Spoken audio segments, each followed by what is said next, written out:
Check your sectors. We are not alone out here.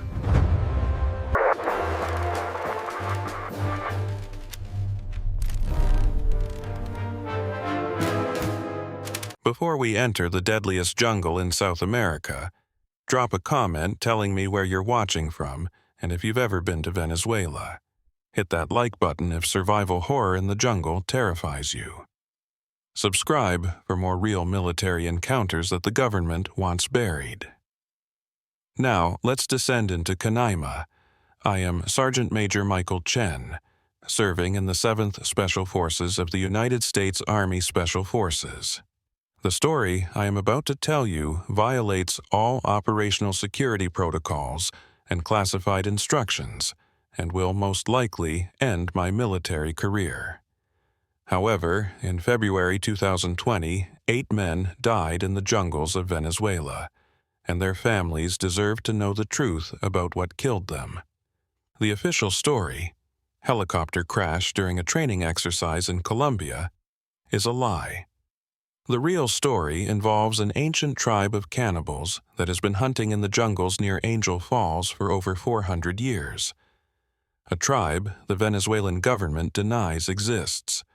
A tribe the Pemón indigenous people have known about and feared for generations. A tribe that sees all outsiders as prey. This started with kidnapped missionaries. James and Sarah Martinez, along with their 2 teenage children, had been working with Pemón communities near Canaima National Park. Educational programs, medical aid, clean water projects. Good people doing good work in one of the most remote regions of Venezuela. On January 28, 2020, they were taken. Not by Venezuelan military or police, by the Diablo Cartel, a drug trafficking organization that controlled the jungle regions near the Brazilian border. The cartel had been using missionary outposts as cover for their operations, and when the Martinez family refused to cooperate, they were kidnapped as leverage. The State Department officially didn't care. Venezuela in 2020 was in political chaos. Maduro's government was hostile to U.S. interests, and officially we had no operations in Venezuelan territory. Officially, we wouldn't risk an international incident over 4 civilians. Unofficially, we sent in Green Berets. The briefing happened at Eglin Air Force Base in Florida on February 10th. Major Sarah Covert, our commanding officer, laid out the mission for our 10-man team. Gentlemen, this is a black operation.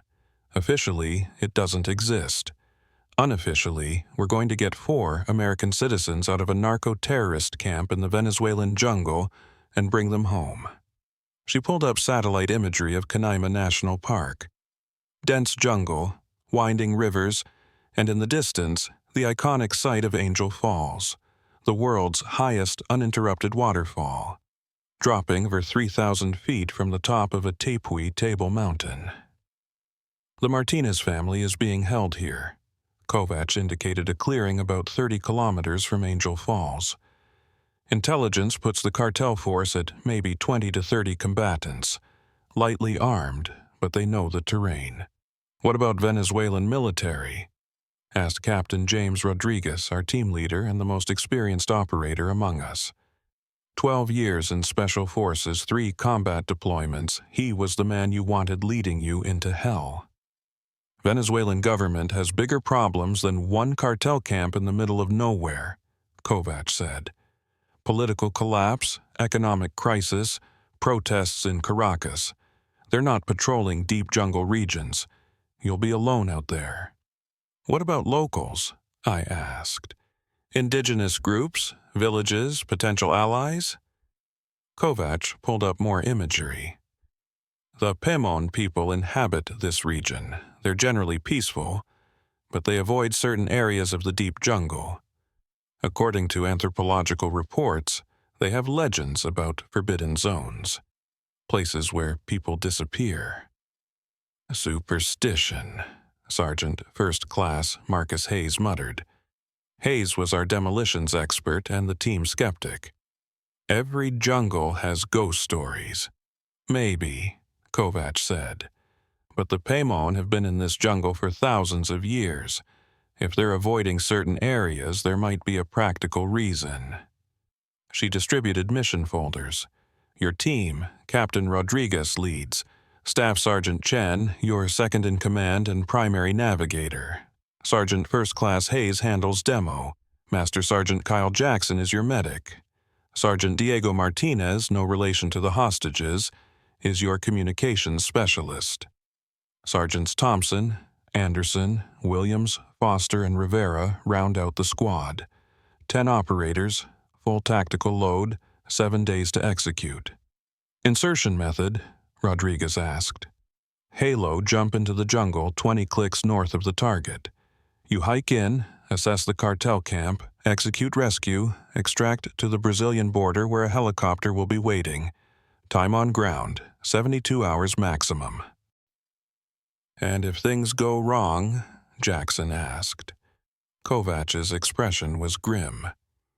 Then you're in Venezuela illegally, conducting military operations against a criminal organization, with no official U.S. presence to back you up. Plausible deniability. If you're captured, we deny everything. Standard Black Ops shit, Hayes said. We're used to it. We deployed on February 12th.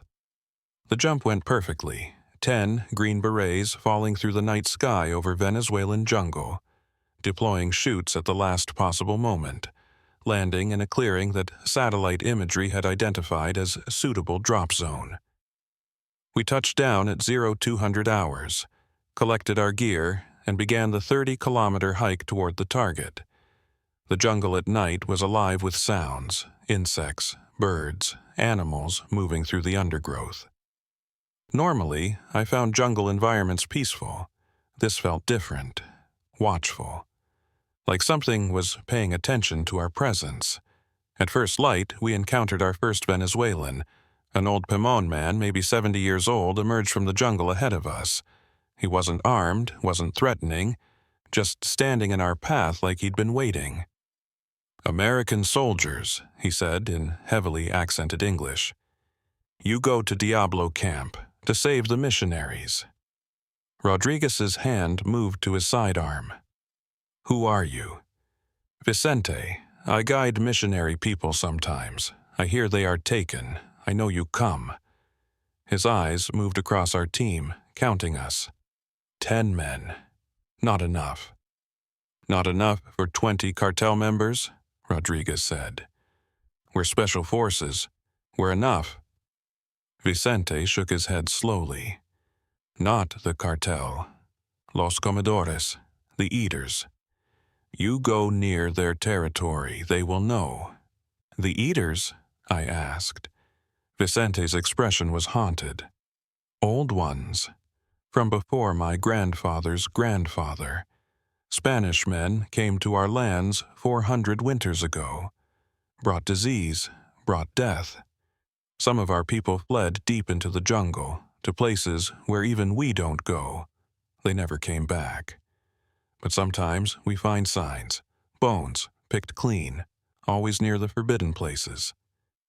Hayes snorted. You're telling us there are ancient cannibals in this jungle? I tell you what my people know. The deep jungle near the Table Mountains, near where the great water falls, that is their place. They see all outsiders as enemies, as food. The cartel chose their camp badly. In 2 months, 15 cartel men have disappeared. Not killed in fighting, just gone. The cartel thinks it's rival gangs, but my people know. Los Comedores are hunting again. We appreciate the warning, Rodriguez said diplomatically. But we have a mission. If you want to help, you can guide us to the cartel camp. Otherwise, we move on. Vicente was quiet for a long moment. Then, I will guide you. But when you hear the drums at night, when you see the carved marks on trees, you must leave immediately. Don't wait. Don't hesitate. Los Comedores do not kill quickly. They take prisoners. For ceremonies, for... He couldn't find the word or didn't want to. For consumption, Jackson said quietly. Vicente nodded. Hayes rolled his eyes. This is bullshit, local superstition trying to scare us. But Vicente pulled something from his pack. A Spanish conquistador's helmet. Ancient, rusted, but unmistakable. The metal was dented and scored, and inside the helmet, still attached to the straps, were human teeth marks in the leather. Found this 2 years ago. Near the Forbidden Zone, there were bones too. Very old. Spanish armor, Spanish weapons. All scattered, all showing signs of... He gestured at the teeth marks. Could be from 400 years ago, Hayes argued. Historical artifact doesn't prove there are cannibals out there now. You are right, Vicente said. This is old. But this, he pulled out a photograph. Recent digital print is from 3 months ago. The photo showed a tree trunk. Carved into the bark were symbols. Primitive, geometric, deliberate. And hanging from a branch above the symbols was a human skull. Fresh enough that tissue still clung to the bone. Cartel member, Vicente said. Julio Mendez. Disappeared November 2019. Pemón hunter found this in January. Same area, same marks. Los Comedores leave warnings, markers of their territory, anyone who crosses them. He tapped the skull in the photo. This is mercy, quick death. Others are taken alive. The team was quiet. Even Hayes looked unsettled. Rodriguez made the call. Vicente, you guide us to the cartel camp. We'll execute the rescue and extract before any territorial disputes with locals become an issue. We'll be in and out in 48 hours. 2 days in their hunting ground, Vicente said. You may not have 2 days. But he agreed to guide us. We moved through the jungle for 18 hours, following Vicente's lead. He knew every trail, every water source, every route that avoided the thickest undergrowth. We made good time. Around 2,000 hours, as darkness fell, Vicente called a halt at a small clearing near a stream. We camp here. Tomorrow, 4 hours walk to cartel compound. Rest now. Silent watch rotations, no fires. We established defensive positions and settled in for the night. Foster and Rivera took first watch. The rest of us tried to sleep. At 2300 hours, I woke to a sound. Not loud, subtle, rhythmic, coming from deep in the jungle. Drums, not modern drums. These were primitive, irregular, resonating through the trees with a frequency that seemed designed to travel far in dense jungle. Vicente was already awake, sitting upright, staring into the darkness. They know we're here. Who knows we're here? Rodriguez demanded quietly. Los Comedores. The drums announce intruders. They are deciding what to do about us. Could just be local villagers, Thompson suggested. Pemón don't drum at night, Vicente said.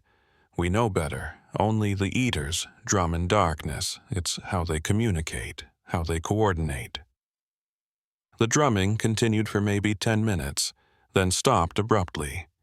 The silence afterwards was worse than the sound. What does it mean when they stop? Jackson asked. Vicente's face was pale in the moonlight. It means they've made their decision. They're coming. We went to full alert. Weapons ready, night vision active, defensive perimeter established. But nothing came. No attack. No sounds except normal jungle noise. At 0200 hours, Foster, on watch, called out quietly, "Movement, northwest, maybe 50 meters." We all saw it through our night vision. A figure, human-shaped, moving through the jungle with impossible silence. Not modern clothing, looked like animal skins, crude coverings, face obscured. Then another figure, and another. At least 6, moving through the trees around our camp in a wide circle. Not approaching. Just observing. "They're surrounding us," Williams whispered. Rodriguez raised his rifle, acquiring one of the figures in his sights. "Identify yourselves. We are American military. We don't want conflict." No response. The figures just kept moving, circling, staying just at the edge of our visibility. "Take the shot," Hayes urged. "Warning shot. Scare them off." Rodriguez hesitated, then lowered his weapon. "Not yet. We don't know what we're dealing with. Could be Pemón hunters, lost villagers, refugees. I'm not starting an international incident by shooting civilians." But Vicente was shaking his head. "Those are not Pemón. Those are not any tribe I know. Look at how they move. Like jaguar, like snake, not like people." The figures circled our camp 3 times, then disappeared into the jungle as silently as they'd come. "What the hell was that?" Anderson breathed. "A warning," Vicente said. "They're telling us to leave. Last chance." "We're not leaving," Rodriguez said firmly. "Mission continues. Double watch until dawn. Nobody sleeps. If they come back, we establish rules of engagement." But they didn't come back that night. In the morning, we found signs of their presence. Footprints around our camp. Barefoot, human-sized, but the gait was wrong. The spacing between steps was too wide, like they'd been moving on all fours part of the time. And on a tree trunk directly north of our camp, freshly carved, a geometric symbol, primitive, ancient. Below it, a warning in Spanish scratched into the bark, "Vuelvan o mueran." Turn back or die. "Still think it's superstition?" I asked Hayes. He studied the carving, the footprints, the evidence of watchers in the night. "I think we need to complete this mission fast and get the hell out of this jungle." For once, everyone agreed. We broke camp and continued toward the cartel compound, now just 4 hours away. Behind us, deep in the jungle, the drums started again. This time, they didn't stop. We reached the cartel compound at 1100 hours on February 13th. Vicente led us to a ridge overlooking the clearing where the Diablo cartel had established their operations. The compound was crude but functional. 4 large tents, makeshift wooden structures, a cleared area for helicopter landings. Through our binoculars, I counted 18 cartel members visible, armed with AKs and pistols, but their discipline was poor. No organized patrols, no proper defensive perimeter. These weren't soldiers. They were criminals playing at military operations. "Hostages," Rodriguez whispered. Jackson, scanning with thermal optics, pointed to the largest tent. 4 heat signatures in there separate from the main group could be the Martinez family. 18 hostiles visible, I reported. Intelligence said 20 to 30, assuming some are out on patrol or supply runs. "We wait for dark," Rodriguez decided. 0 200 hours insertion. Silent takedown of sentries, extract the hostages, exfil before they know we're here. But Vicente was focused on something else. He was studying the compound through his own binoculars, and his expression was troubled. "What is it?" I asked. "Look at the trees. Around the compound, the marks." I adjusted my view. He was right. Every tree bordering the clearing had been carved with symbols, the same geometric patterns we'd seen on the warning tree at our camp. Dozens of them, a complete circle around the cartel's position. "They're in Los Comedores territory," Vicente said quietly. "The Eaters have claimed this area. These men don't know it, but they're camping in a hunting ground."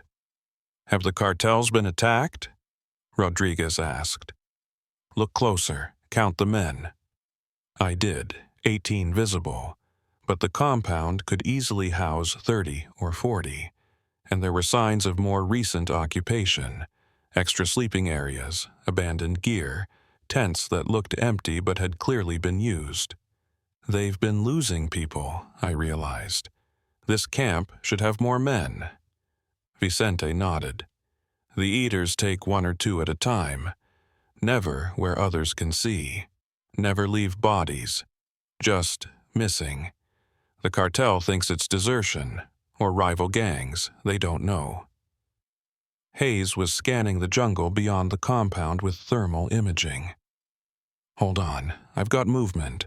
Tree line northwest, multiple contacts, 20, 30, Jesus, maybe 40 thermal signatures surrounding the compound. We all looked. Through thermal, they were clear, human-shaped heat signatures, positioned in a rough circle around the cartel camp, staying just inside the tree line. Not moving, just waiting. Los Comedores, Vicente whispered. They're watching, waiting for night. They're going to attack the cartel? Williams asked. They always attack at night, when sight is limited, when fear is strongest. They use poison darts, traps, stealth. By the time the cartel knows they're under attack, half will be dead or captured. Rodriguez made a decision. Then we move now. Daylight assault. We hit fast, grab the hostages, extract before the Eaters make their move. You'll fight 2 enemies, Vicente warned. Cartel and Los Comedores. The Eaters won't distinguish between Cartel and you. All outsiders are prey. Then we don't give them time to react. Chen, take Foster, Anderson, and Martinez. Your team 2. Circle around and approach from the south. My team hits from the north. On my mark, we go loud, suppress the cartel, grab the hostages, fall back to the extraction point. Fast and violent. Questions? None. We'd trained for this scenario 100 times. Hostile force, hostage extraction, overwhelming firepower.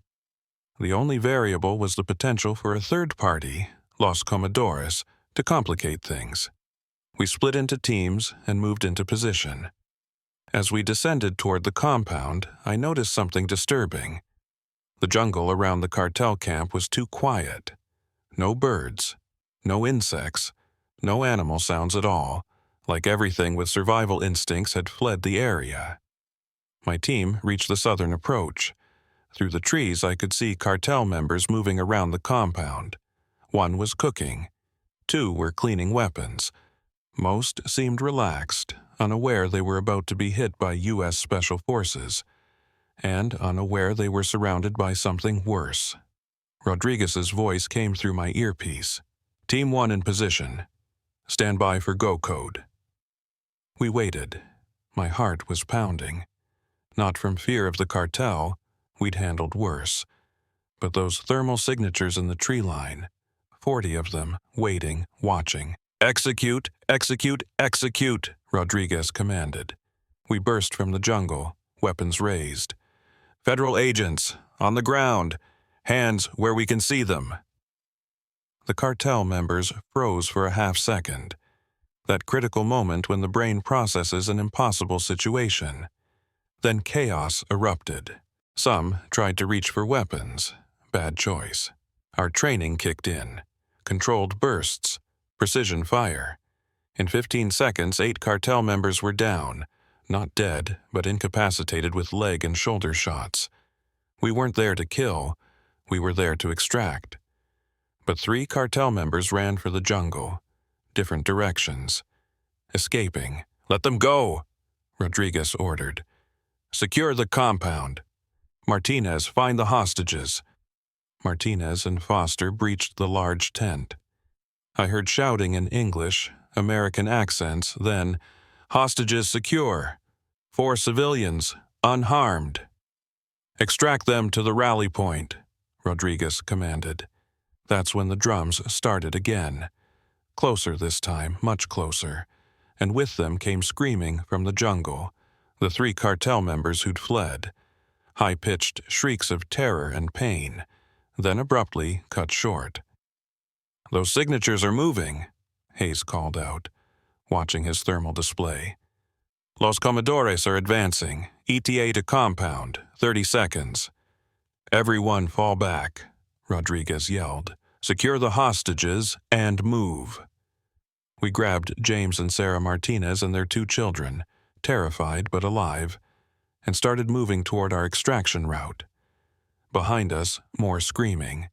Cartel members still in the compound were shouting in Spanish, firing their weapons wildly into the jungle. Then I saw the first Commodores. It emerged from the tree line like a nightmare. Human shape, but wrong. Skin darkened by exposure and covered in what looked like ceremonial scars and tattoos. Wearing primitive leather and fur, face painted with ash or clay, eyes wild, feral, and in its hand, a blowgun. The figure raised the blowgun to its lips and fired. A cartel member 20 feet away clutched his neck, pulled out a small dart, and staggered. Within seconds, he was on the ground, convulsing. "Poison!" Jackson yelled. "Don't let them hit you." More Commodores poured from the jungle. Dozens of them. They moved with inhuman speed and coordination, using the compound's structures as cover, launching poison darts from blowguns, throwing primitive spears with devastating accuracy. A cartel member fired his AK on full auto, spraying rounds at the attackers. 1 Commodore's went down, but 2 more took its place. They were on the cartel member in seconds, dragging him into the jungle while he screamed. "Keep moving," I yelled at the Martinez family. "Don't stop. Don't look back." We ran. Behind us, the compound erupted into a war zone. Gunfire, screaming, the sounds of primitive weapons meeting modern firearms. The cartel was fighting for their lives. So were we. A dart whistled past my head, embedding in a tree trunk. I spun and saw Commodores perched in the branches above us, reloading his blowgun. "Contact high!" I fired a burst. The figure fell from the tree, hit the ground, and immediately scrambled back into the undergrowth. I'd hit it, I know I'd hit it, but it kept moving. "They're resistant," Hayes shouted. "Multiple hits needed." Foster suddenly stopped running. His eyes went wide, and he clutched at his thigh. A dart was embedded in his leg. "Foster's hit!" Anderson yelled. We pulled Foster behind cover as Jackson rushed to him. "How fast does the poison work?" Jackson demanded of Vicente.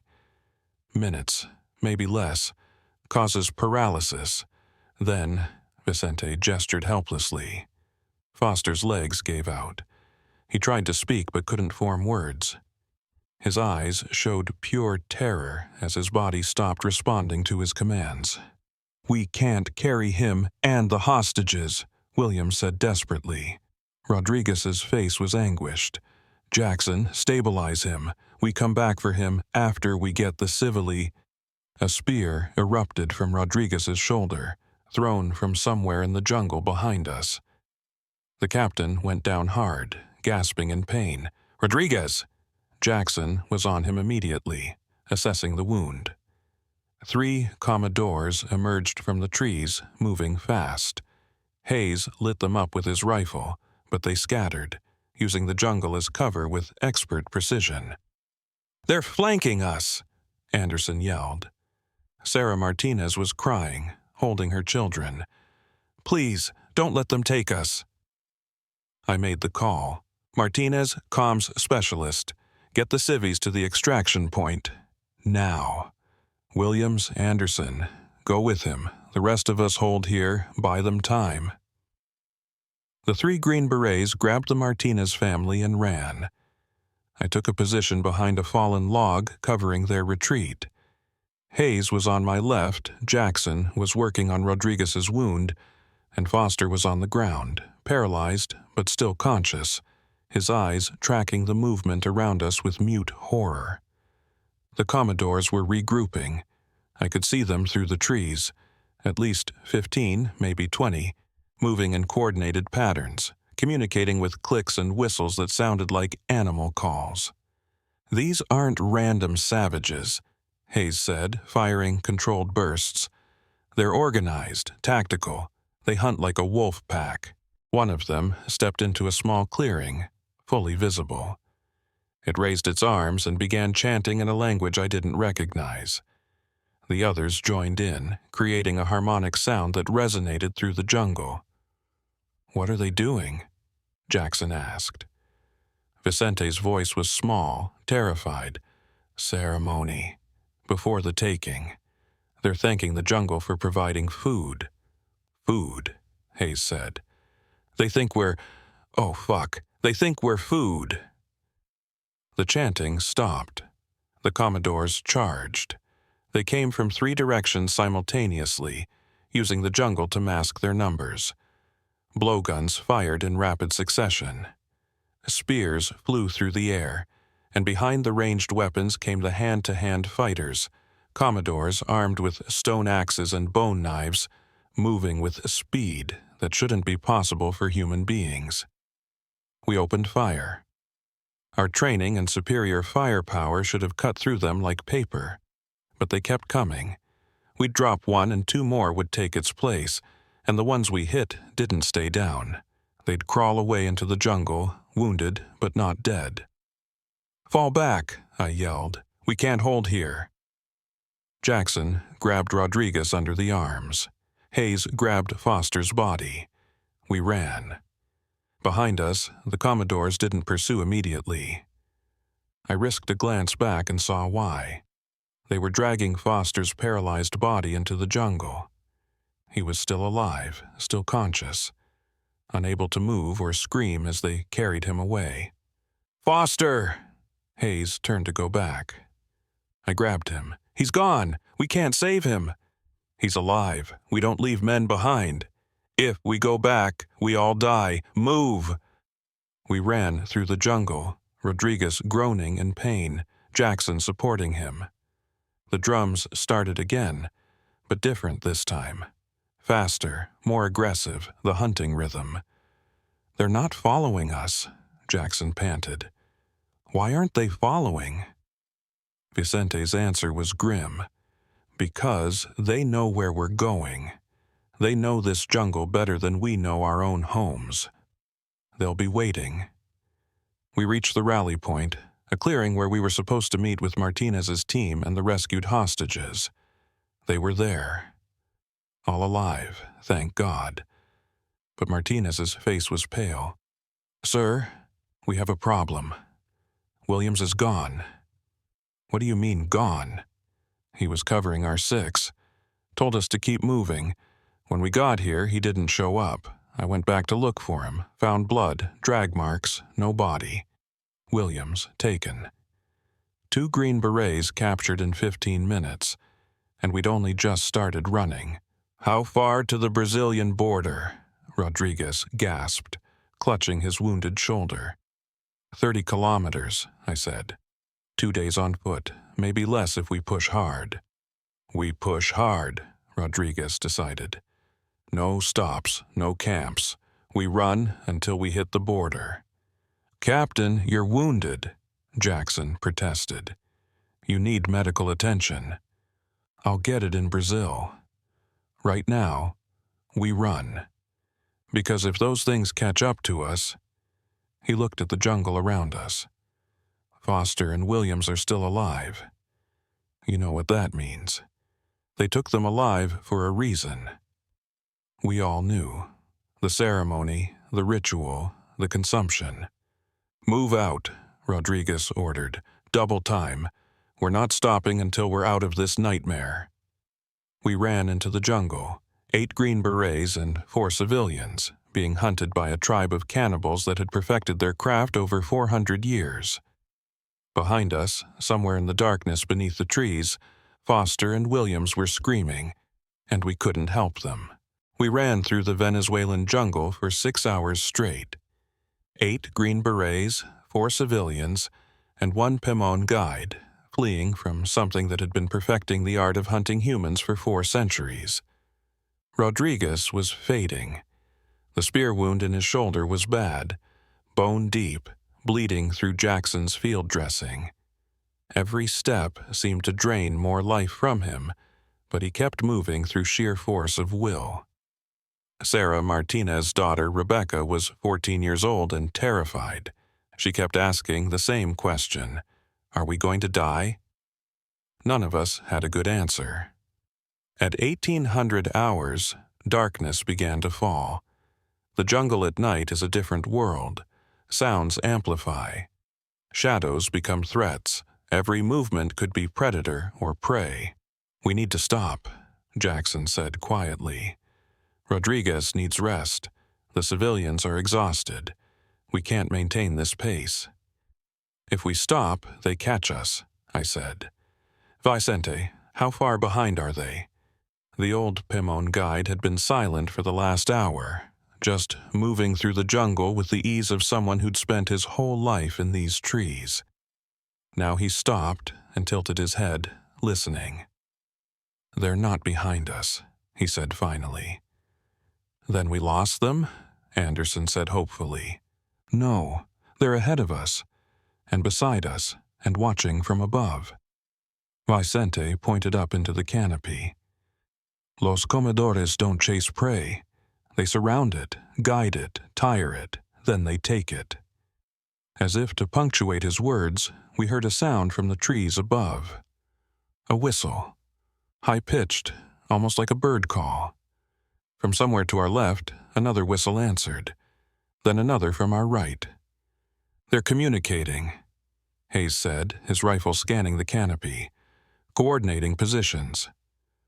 A dart whistled out of the darkness, embedding in a tree trunk inches from Martinez's head. He jumped back with a curse. Incoming, I yelled. We formed a defensive circle around the civilians. More darts came from multiple directions, silent, deadly, impossible to track in the darkness. Our night vision showed heat signatures moving through the trees, but they were fast, never staying in one place long enough for a clean shot. Suppressing fire, Rodriguez ordered despite his pain. Keep their heads down. We opened fire into the canopy, controlled bursts, not trying to hit specific targets but to create a zone of danger that would keep the Commodores at bay. It worked. For about 30 seconds. Then the firing pins on Anderson's rifle clicked on an empty chamber. I'm Winchester. Need to reload. That's when they struck. 2 Commodores dropped from the canopy like spiders, landing in our formation with bone knives raised. Hayes spun and fired point blank, dropping 1. But the second was on Anderson before he could reload. The Commodores wasn't trying to kill him. It was trying to inject him with something. A crude syringe made from animal bone, filled with dark liquid. Poison, paralytic. I tackled the Commodores before it could complete the injection, wrestling it to the ground. Up close, I could see details. This wasn't just a primitive human. This was something that had adapted to jungle life for generations. The muscle structure was wrong, too lean, too efficient. The teeth were filed to points. The eyes reflected light like an animal's. It hissed at me, actually hissed, and sunk those pointed teeth into my forearm. I screamed and smashed my elbow into its face. Bone crunched. It released me and scrambled away into the darkness. Jen, you okay? Rodriguez called. I looked at my arm. Deep teeth marks, bleeding freely. I'm fine, let's move before they regroup. We ran again, but Anderson was shaken. They tried to inject me with something, like they were trying to capture me alive, not kill me. Because dead meat spoils, Vicente said quietly. They want prisoners. Living prisoners. For the ceremony. Ceremony? James Martinez asked, his arm around his wife. What ceremony? Vicente hesitated, then, I will tell you truth. My people know Los Comedores' history. 400 years ago, when Spanish came, they brought disease. Smallpox. It killed 9 of every 10 Pemón.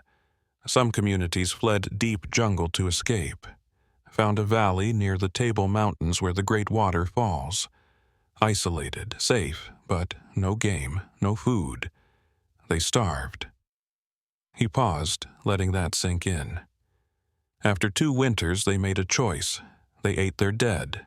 Then, when the dead ran out, they hunted others, outsiders, any who came near their valley.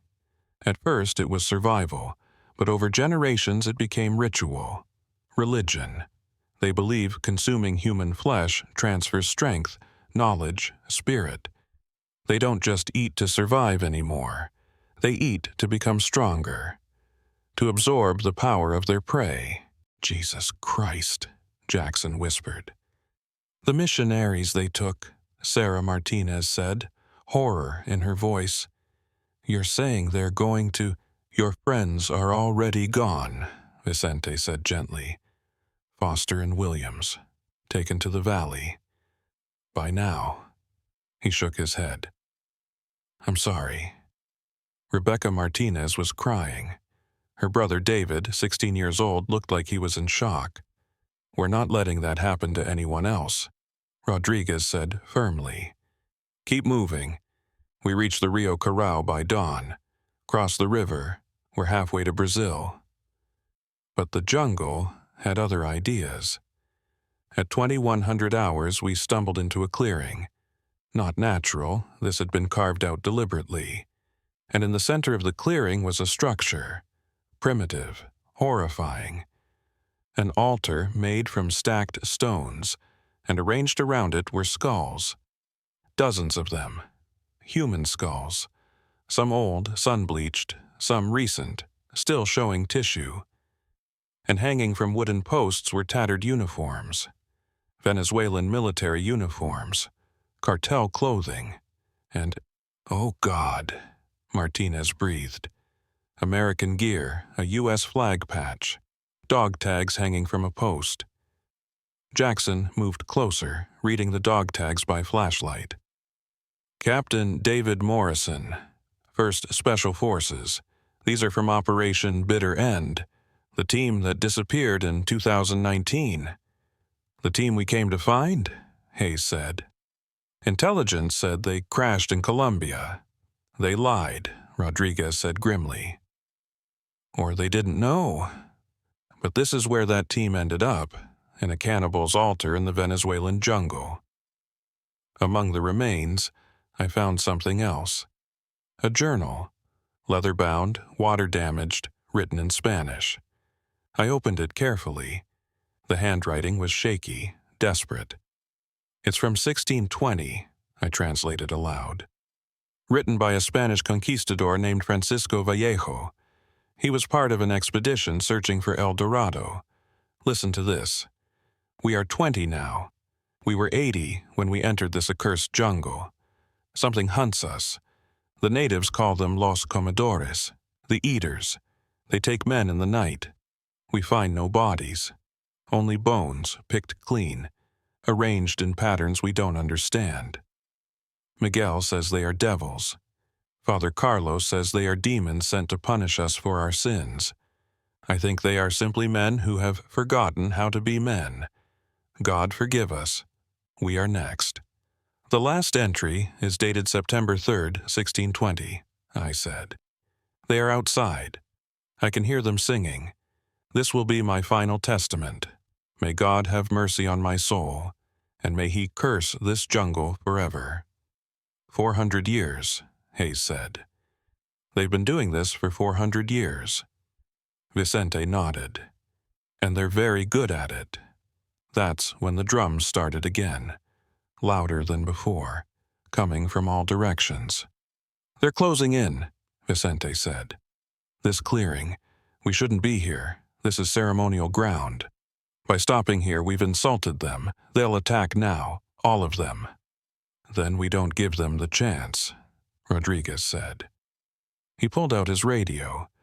Communications had been dead since we entered the jungle, too much canopy interference. But he kept trying. Any station, this is Ghost 7. We are 9 personnel plus 4 civilians, being pursued by hostile force requesting immediate extraction. Our position is static. Nothing. Keep trying, I told him. Martinez, boost the signal if you can. Martinez worked with the radio equipment while the rest of us took defensive positions around the clearing. The civilians huddled in the center, terrified. The drums grew louder, and then we saw them. Los Comedores, dozens of them, maybe 50, maybe more. Emerging from the jungle at the clearing's edge, forming a complete circle around us. Holding torches made from animal fat and resin, the flickering light making them look like demons from hell. They didn't attack, just stood there, watching, waiting. One of them stepped forward, taller than the others, covered in ceremonial paint and wearing what looked like a crown made from bones. The leader. It spoke, in Spanish, broken, heavily accented, but understandable. Soldados Americanos, you trespass, you kill our people, you take our rightful prey. The leader gestured at the Martinez family, the faithful ones. They were chosen. You interfere with sacred hunt. Those people are American citizens, Rodriguez said, his voice steady despite his injury. We're taking them home. There is no home. There is only jungle, and in jungle, we are gods. We were here before your cities. We will be here after they fall. Leave the faithful ones. Leave the guide. Take your wounded and go. This is mercy. No deal, Rodriguez said. The leader tilted its head. Then you join them, all of you. New flesh, new strength, new knowledge. It smiled, showing those filed teeth. You are strong warriors. Your power will make us stronger. This is honor. Why do you refuse? Because we're not fucking cannibals, Hayes yelled. The leader laughed, an unsettling sound. All men are cannibals. Some admit it. Some lie. You consume the weak to become strong. We are simply honest. It raised one hand. The drums stopped. Absolute silence. Last chance, the leader said. Surrender now. Death will be fast. Ceremony will be respectful. Refuse. It gestured to the altar. You become decorations first. Vicente stepped forward. The old Pemón guide, who'd been terrified this entire time, now stood straight, resolute. I know old ways, Vicente said in Pemón-accented Spanish. I know the agreements our peoples made, long before the Spanish, before the sickness, before the hunger. We were brothers, the valley people and the forest people. The same blood. The leader's expression changed. Recognition, surprise. You speak the old tongue? I remember. My grandfather's grandfather taught me. He said one day we might speak again, might remember we were once one people. Vicente stepped toward the circle of Comedores. Take me. I'm old. My meat is tough but plentiful. Let the soldiers go. Let the faithful ones go. I offer myself. Willing sacrifice. The highest honor in the old ways. Vicente, no! I yelled. But the old man turned to us with a sad smile. You cannot fight them all. You cannot outrun them. But they will honor a willing gift. This is how we made peace before. This is how we might make peace again. The leader studied Vicente for a long moment, then nodded. The old blood remembers. We accept. The guide for the others. Equal trade. Bullshit! Rodriguez tried to step forward but nearly collapsed from his wound. We're not trading civilians. Is not trade, Vicente said gently. Is my choice, and is your only chance. He looked at us one more time. Run. Run and don't look back. Get these people home. Tell my family I died doing what was right. Before we could stop him, Vicente walked into the circle of Comedores. They parted for him, then closed around him. The leader placed a hand on Vicente's shoulder, not threatening, almost reverent. Go, the leader said to us. The old blood has bought your freedom. Honor his sacrifice. Leave now. If we see you again, the mercy ends." The Comedores withdrew into the jungle, taking Vicente with them. We heard chanting, then drums, then screaming that cut off abruptly. "Oh God," Sarah Martinez sobbed. "He gave his life for us." "And we're not wasting it," Rodriguez said, his voice breaking. "Move, now!" We ran from that clearing, leaving Vicente's sacrifice behind. 8 Green Berets and 4 civilians, having lost 3 team members and our guide in one day. But we were alive. For now. At 0300 hours, we reached the Rio Carao. Wide, fast-moving, our pathway to safety. On the other side was 20 kilometers of jungle, then the Brazilian border. We cross at first light, Rodriguez decided. Rest for 3 hours. Then we finish this. But Martinez's radio suddenly crackled to life. A voice, distorted but clear. "Ghost 7, this is Overwatch. We copy your distress. Extraction team en route. ETA to your position, 18 hours. Can you hold?" Rodriguez grabbed the radio. "Overwatch, be advised, we are under pursuit by hostile force. Unknown numbers. Extremely dangerous. Require immediate," the transmission cut out. Static. "They heard us," Jackson said. "Rescue is coming, we just have to survive 18 more hours." "Can we?" Anderson asked quietly. I looked back at the jungle. Somewhere in that darkness, Los Comedores were regrouping, planning, hunting. "We don't have a choice," I said.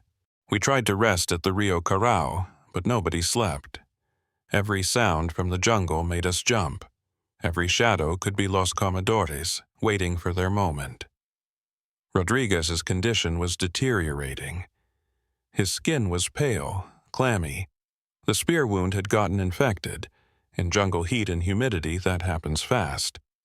Jackson had pumped him full of antibiotics, but we needed real medical facilities.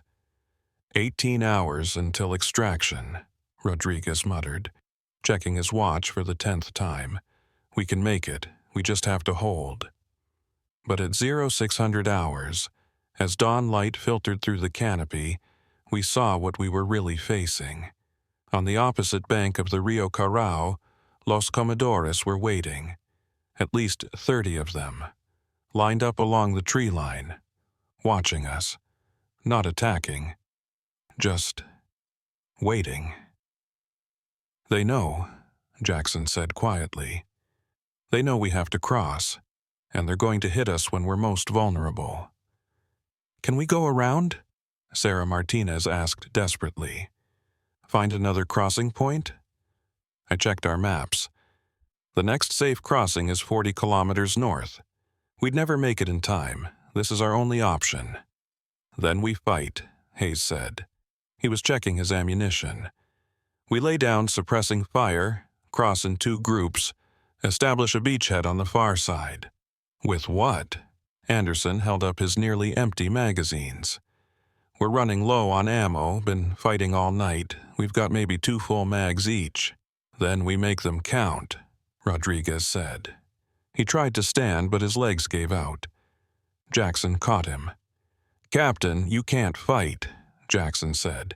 "You can barely stand. Then I'll fight sitting down." Rodriguez's voice was weak but determined. "We're all going across. That's an order." The Martinez family was terrified. David Martinez, 16 years old, looked at me with red eyes. "Sir, what are our chances?" I could have lied, but these people had earned the truth. "Low. But we're special forces. Low odds are what we train for." At 0700 hours, we made our attempt. Hayes, Anderson, and I waded into the river first, weapons raised, covering the far bank. The current was strong, chest deep in the center, moving fast enough to knock you off your feet if you weren't careful. Behind us, Jackson and Martinez helped Rodriguez into the water. The civilians followed, the Martinez family clinging to each other. For 30 seconds, nothing happened. We were halfway across. Maybe Los Comedores would honor Vicente's sacrifice. Maybe they'd let us go. Then the drums started, from both sides of the river, not just the far bank, the bank we'd left behind too. Los Comedores were on both sides. We were trapped in the middle of the river. "Ambush!" I yelled. Poison darts flew from both directions. One hit Anderson in the neck. He gasped, stumbled, and went down into the fast-moving water.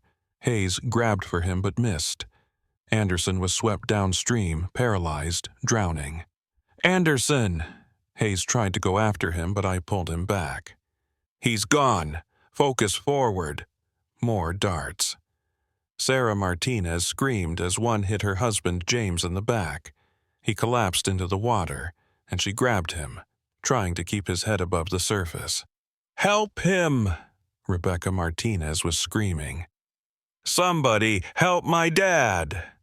Jackson waded to them, hauling James up. But the paralytic was working fast. James's eyes were wide with terror as his body stopped responding. "Get them to shore," Rodriguez ordered. "All of you, go!" We struggled toward the far bank while Los Comedores on both sides launched volley after volley of poisoned darts. Hayes took one in the shoulder but kept moving, gritting his teeth against the paralysis he knew was coming. We reached the far bank and collapsed onto solid ground. I did a quick head count. Martinez's team specialist was alive. Jackson was alive. Hayes was hit but functional. Rodriguez was barely conscious. Anderson was gone. James Martinez was paralyzed and dying. And the Comedores were entering the water from both sides. At least 40 of them, coming for us. "Defensive position!" I yelled. "Protect the civilians!" We formed a line, the 4 remaining combat-effective Green Berets against a force 10 times our size. We opened fire with what little ammunition we had left. Controlled bursts. Make every shot count. Los Comedores fell, but more took their places. These weren't mindless savages. They used cover, flanking maneuvers, coordinated attacks.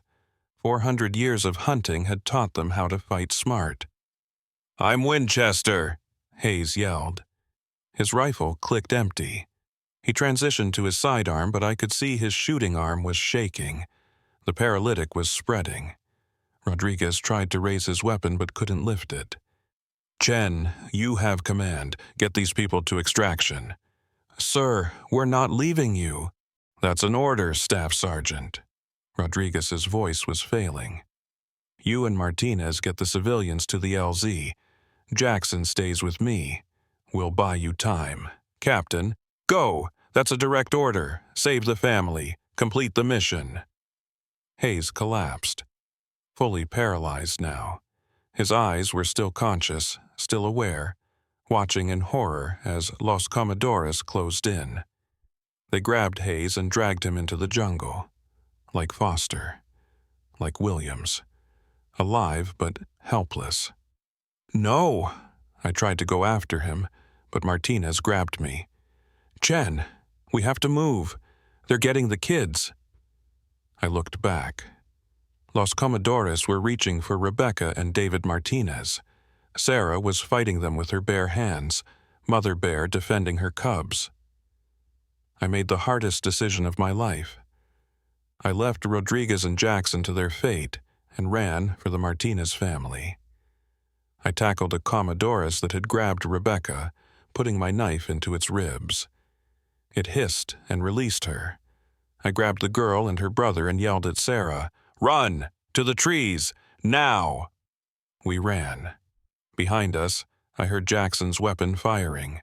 Rodriguez's voice, weak but determined, shouting orders. Then the firing stopped, replaced by drums and chanting. Martinez and I got the Martinez family into the jungle and kept running. 3 civilians, 2 Green Berets. That's all that was left. 8 hours. We ran for 8 hours straight, following our GPS toward the extraction point just across the Brazilian border. The Martinez kids were tough, didn't complain, didn't slow down. Sarah Martinez had lost her husband but kept moving for her children. At 1500 hours, we heard it. Helicopters. "Extraction!" Martinez gasped. "The LZ is half a click ahead." We burst into a clearing and saw the most beautiful sight of my life. 2 Blackhawks, rotors turning, U.S. Army markings, an extraction team in full combat gear establishing a perimeter. "American forces!" I yelled. "Don't shoot! We're friendlies!" The extraction team leader, a lieutenant, ran to us. "Ghost 7? What's left of it?" I said. 2 operators, 3 civilians. We need immediate dust-off, hostile force in pursuit."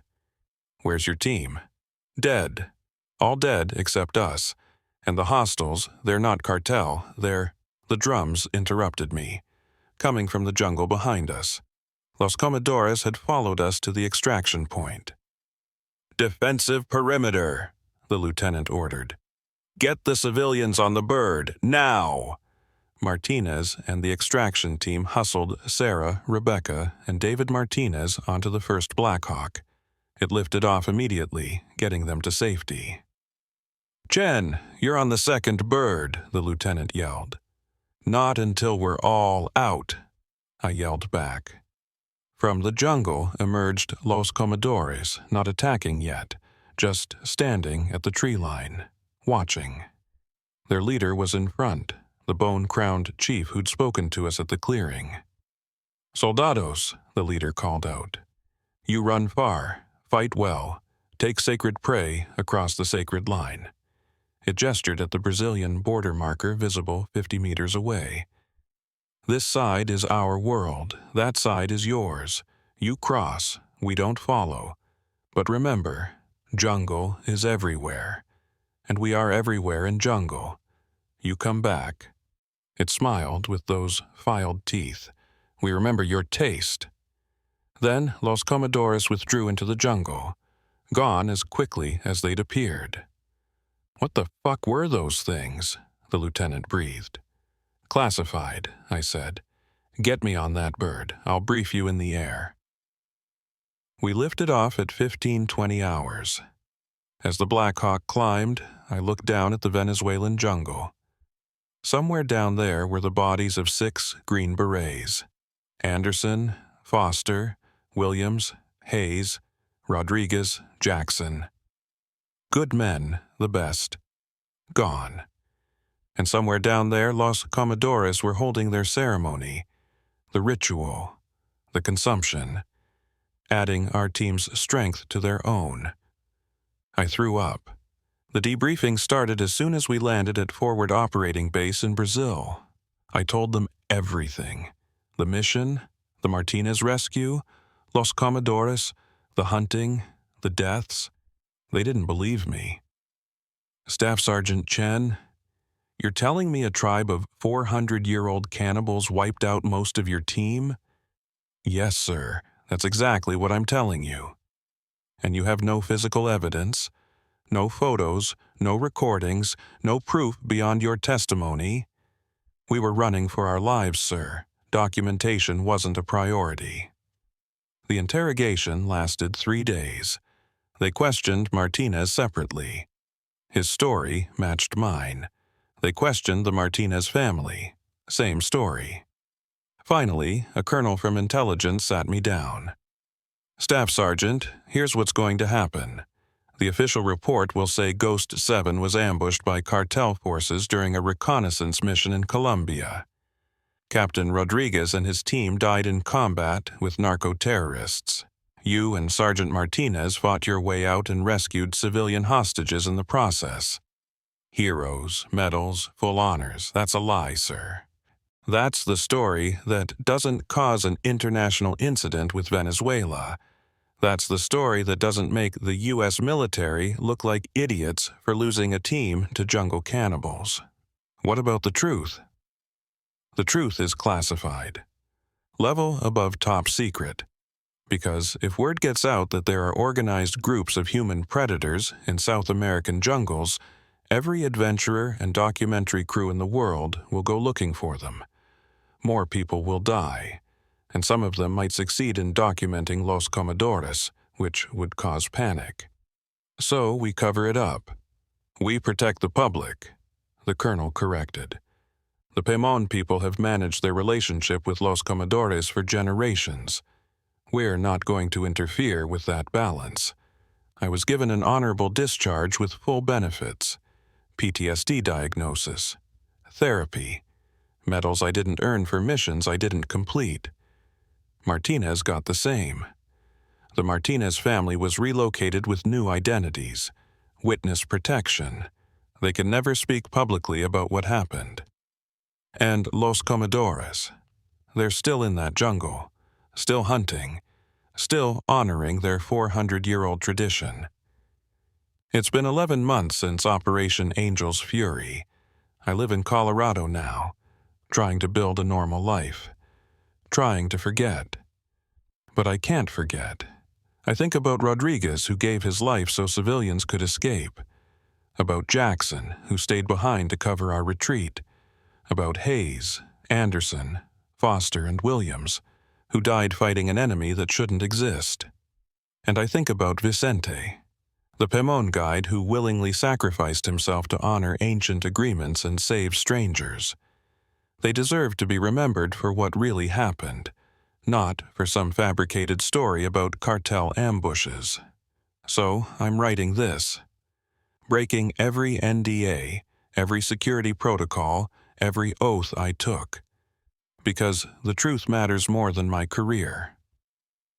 If you're planning to travel in the remote jungles of Venezuela, particularly near Canaima National Park, near the Tepuy Table Mountains, near Angel Falls, don't.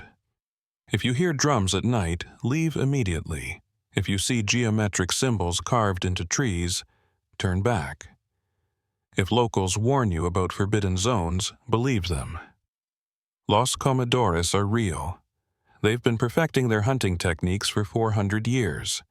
They know that jungle better than any GPS, any map, any guide. And they see all outsiders the same way, as prey. The Venezuelan government won't help you. The U.S. government won't acknowledge you. And the Pemón people, who've learned to coexist with Los Comedores through careful respect of boundaries, won't break their agreements to save you. You'll be alone in their hunting ground, and they're very, very patient. 8 Green Berets went into that jungle, 2 came out. That's a 75% casualty rate against an enemy using Stone Age weapons. Don't become a statistic. Don't ignore the warnings. And if you're ever in Venezuelan jungle at night and you hear drums, run. Run, and don't look back. Because Los Comedores remember the taste of everyone they've ever hunted, and they never forget.